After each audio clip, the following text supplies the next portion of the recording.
पिछले कुछ सालों से हम देख रहे हैं कि भारत में लगातार इकोनॉमिक रिफॉर्म्स हो रहे हैं। चाइना प्लस वन स्ट्रेटेजी के चलते दुनिया की टॉप मल्टीनेशनल कंपनीज भारत में आकर अपने मैन्युफैक्चरिंग प्लांट खोल रही हैं। टॉप डिफेंस फर्म्स भारत में जॉइंट वेंचर शुरू कर रही हैं और बहुत ही जल्द भारत में एरोस्पेस इकोसिस्टम भी बनने वाला है। भारत के अंदर कमर्शियल प्लेन्स की मैन्युफैक्चरिंग भी शुरू होने वाली है, जबकि दुनिया के बाकी देश अभी भी इसी जद्दोजहद में लगे हैं कि उनकी जीडीपी ग्रोथ नेगेटिव में न चले जाए। और ये बस यूरोप नहीं बल्कि वेस्ट और ईस्ट हर जगह देखने को मिल रहा है। अगर आज की सिचुएशन देखी जाए तो पहले कोविड-19 ने दुनिया भर में इकोनॉमिक स्लोडाउन लाया, उसके बाद रशिया यूक्रेन का जो युद्ध शुरू हो गया, जिसके कारण मिडिल ईस्ट के देशों ने क्रूड ऑयल और नेचुरल गैस की प्रोडक्शन को कंट्रोल करके प्राइसेस मैनिपुलेट करना शुरू कर दिया। इस वजह से दुनिया के मैक्सिमम देश आज की डेट में रिसेशन की कगार पर खड़े हो गए हैं। इवन चाइना भी बहुत ही बड़ा इकोनॉमिक क्राइसिस झेल रहा है। रिसेंटली चाइना के नेशनल ब्यूरो ऑफ स्टैटिस्टिक्स ने एक रिपोर्ट पब्लिश करके बताया कि साल 2022 में चाइना का जीडीपी ग्रोथ रेट 3% तक रहा।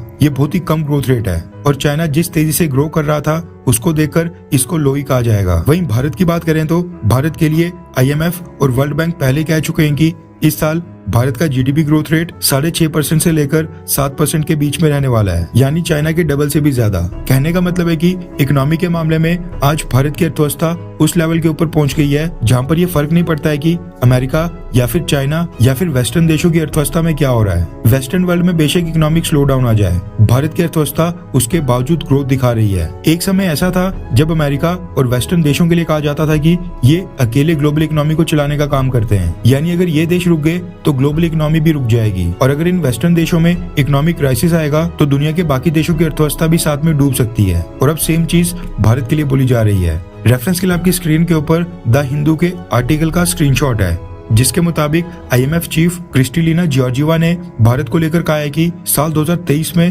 भारत ग्लोबल ग्रोथ में अकेले 15% का योगदान देगा और पूरी दुनिया की अर्थव्यवस्था को ग्रोथ देने का काम करेगा। इंटरनेशनल मॉनेटरी फंड्स की चीफ क्रिस्टलिना जॉर्जिवा का कहना है कि भारत की परफॉर्मेंस बहुत ही इंप्रेसिव है। इस साल मार्च में खत्म होने वाले फाइनेंशियल ईयर में भारत का ग्रोथ रेट 6.8% रहेगा और हम फाइनेंशियल ईयर 2023 से 24 के लिए एक्सपेक्ट कर रहे हैं कि भारत 6.1% के ग्रोथ रेट के साथ ग्रो करेगा। ये बाकी दुनिया की तरह थोड़ा स्लो होगा, लेकिन जो दुनिया का एवरेज ग्रोथ रेट है उससे काफी ज्यादा रहेगा, जिसके कारण ग्लोबल ग्रोथ में भारत का योगदान 15% के करीब होगा। आईएमएफ ने ग्लोबल ग्रोथ रेट इस साल 2023 में 2.9% रहने का अनुमान जताया है, जबकि भारत इससे डबल से भी ज्यादा है। कहने का मतलब है कि कई सारे देशों की अर्थव्यवस्था आपस में कनेक्टेड है। ऐसे में अगर भारत इतना अच्छा परफॉर्म नहीं कर रहा होता तो ग्लोबल इकोनॉमी को भी इसका बुरा असर झेलना पड़ता। क्रिस्टलिना जॉर्जिवा ने भारत की तारीफ करते हुए कहा कि भारत ने डिजिटलाइजेशन के क्षेत्र में बहुत ही अच्छा काम किया है, पेंडेमिक के इम्पैक्ट को बहुत ही जल्द खत्म किया,